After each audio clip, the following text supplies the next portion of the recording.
start? Let's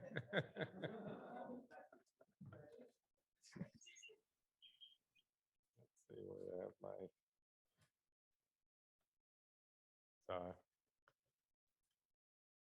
I had older pictures, but it would have been unkind to put them up. And those, yeah, Jim will put them up. He has the sideburns that are out of this world. So I have to say I met Dr. Hurst back in 1993 when I was interviewing for hand surgery fellowship. I knew of him through his numerous publications in the field of hand surgery and his prominent role in the American Society of Surgery of the Hand. He did offer me a fellowship position at Stony Brook, and my chairman at the time, Dr. Menktel at the University of Toronto, also knew him well and encouraged me to spend a year with Dr. Hurst as his hand surgery fellow in '94. I'd already spent a previous 8 years in surgical training. The years went on back in those years. They just kept adding years like there was no tomorrow, but we all enjoyed it. I was impressed with not only Dr. Hurst, but the people he had gathered to work with him and how highly they regarded him as a human being. I chose to take the fellowship. This was not an easy decision, as at the time I had a wife and 2 young children, and she was a physician that was working in Toronto and really was unable to leave and join me. So it was a lonely year, but a very fulfilling year.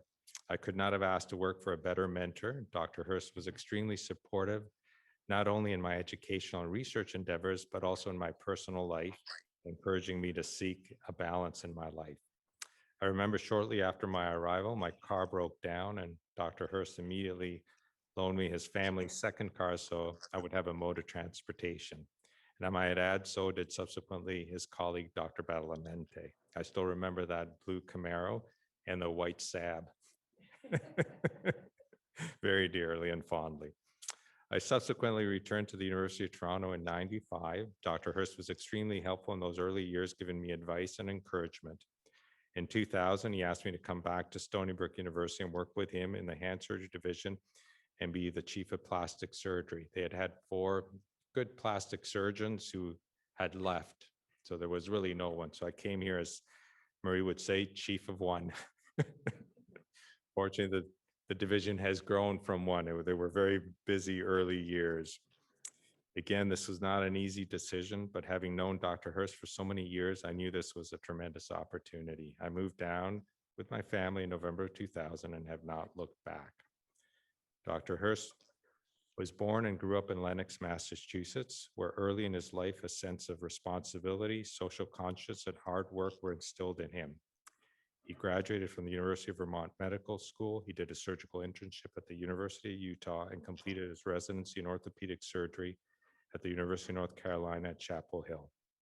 He spent a subsequent year in hand surgery as fellow at Columbia University under the tutelage of Dr. Robert E. Carroll. After completing his fellowship, he joined the newly formed Department of Orthopaedic Surgery at Stony Brook University Medical Center in 1979.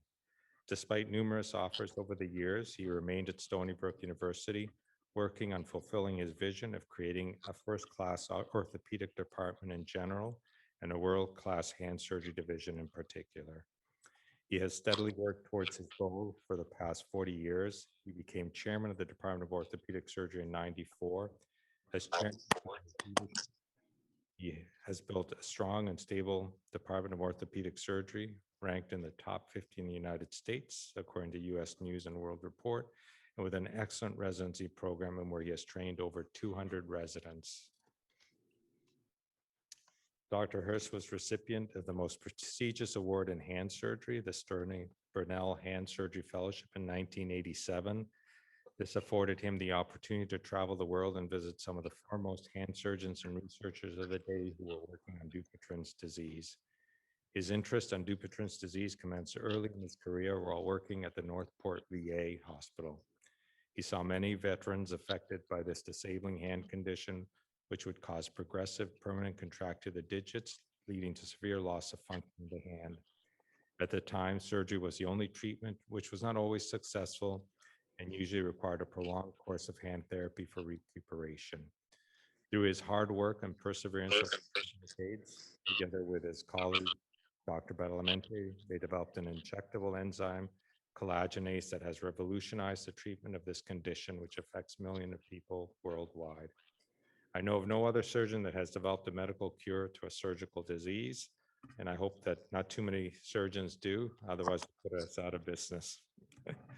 Despite all his award and accolades, Dr. Hurst remains a humble man and lives a simple life. He's extremely devoted to his wife and 2 daughters, as well as grandson Arthur.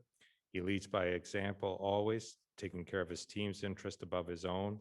He is an honest and selfless individual whose joy comes from completing any task given to him without any fanfare. He is deeply loved by the close to 50 hand fellows he has trained, of which many have stayed on Long Island and 5 have joined his division. He remains an inspiration to all of us as a great surgeon, investigator, administrator, and family man. In his transition from clinical surgery to research and administration, we wish him well and know he will continue to be successful in all his future endeavors, even golf. Thank you. Please join a round of applause for Dr. Hurst.